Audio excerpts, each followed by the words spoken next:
చిన్నోడా, నీ భార్య పోతే పోయింది గాని దాన్ని మాత్రం ఇంటికి తీసుకురావద్దురా.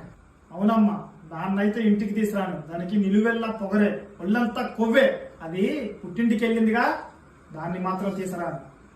శబాస్, నా కొడుకు అనిపించినవాడు. సూపర్ అమ్మా, కొడుక్కి ఇలాంటివే నేర్పించాలి. మంచి మాటలే చెప్తున్నావు. అరే తమ్ముడు, అమ్మ చెప్పే అన్ని మంచి మాటలేరా, నేర్చుకొని నీ భార్యని పుట్టింట్లోనే ఉంచేసాయి. ఆపవే నీ ఎటకారం. నా కొడుక్కి మంచి చెడులు చెప్పుకుంటున్నా, అది కూడా తప్పేనా? అమ్మా, నీ కొడుక్కి మంచి చెడు నేర్పించు, తప్పేం లేదు. కానీ భార్య భర్తల్ని విడగొట్టాలని చూడకు. అరే, నీ భార్య వాళ్ళ పుట్టింటికి ఎందుకు వెళ్ళిందో తెలుసారా? అమ్మ చేయబట్టే వెళ్ళిందిరా. నేనేం చేశానే? నేనేం చేశానని మాట్లాడుతున్నావా? నేను మన ఇంట్లో 2 రోజులు ఉండిపోదామని వచ్చాను. అప్పటి నుండి చూస్తున్న అమ్మ ప్రవర్తన. నువ్వు డ్యూటీకి వెళ్ళినప్పుడు అమ్మ ప్రవర్తన ఒకలా ఉంటది, నువ్వు ఇంట్లో ఉన్నప్పుడు నీ భార్య మీద అమ్మ ప్రవర్తన ఇంకొకలా ఉంటది. ఏ ఆడది సహిస్తుందిరా? ఇలా ఎవరు సహించరు. ఆ ప్లేస్ లో నేనున్నా అంతే చేస్తాను. అమ్మా, నీ కొడుక్కి పెళ్లి చేసే ముందు ఆలోచించాలి.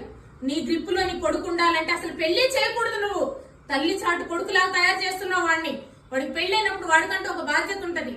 వాడి భార్యకి 3 మల్లెపూలు తేవాలన్నా నీ పర్మిషన్ కావాలి. ఎందుకమ్మా ఇలా చేస్తున్నావు? నీ బిడ్డ అయితే సుఖంగా ఉండాలి, నీ ఇంటికి వచ్చే కోడలైతే ఏడవాలి.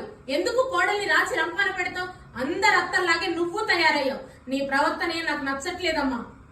ఏంటే ఇప్పుడు నా కొడుకు నా మీద కుసుకొలుపుతున్నావా? ఏంట్రా గుడ్లప్పగిచ్చి చూస్తున్నావు? భార్య అంటే బొమ్మ కాదురా, ఆమె కూడా ఒక ఆడది, ఆమె కూడా ఒక మనసు ఉంటది. అలా ఆలోచించు. అమ్మ చెప్పిందల్లా గుడ్డిగా నమ్మ మాకు. నమ్మి నీ సంసారాన్ని ఆగం చేసుకోకు. వెళ్ళి నీ భార్యను తెచ్చుకో, అర్థమైందా? భార్య లేకపోతే భర్త బజార్ పాలైపోతాడు, గుర్తు పెట్టుకో. అమ్మో, నాకు భయం ఇస్తుందమ్మా మన పుట్టింటికి రావాలంటే. ఎందుకంటే నిన్ను చూసి నేనెక్కడ నేర్చుకుంటానోనని. నేర్చుకుంటే నా సంసారం కూడా వీళ్ళలాగే తయారైద్ది. అరే, నీ అక్కగా చెప్తున్నాను, మన ఇద్దరు ఒక తల్లి కడుపునే పుట్టాంరా. నాకు నీ మీద ఏ స్వార్థం లేదు, ప్రేమ ఉంది. అర్థం చేసుకొని భార్యను తెచ్చుకున్నానా. అమ్మ మాట వినమాకు. విను, ఎటువంటి వినాలి, ఎటువంటి వినకూడదు, అది మాత్రం తెలుసుకో. అక్క, నువ్వు చెప్పింది నిజమే అక్క. అమ్మ మాటలు బుద్ధిగా నమ్మి నా భార్యను అర్థం చేసుకోలేకపోయాను. ఇక నుంచి నిజ నిజాలు ఏంటో తెలుసుకుని ప్రవర్తిస్తాను. వెళ్ళి నా భార్యను తెచ్చుకుంటాను అక్క.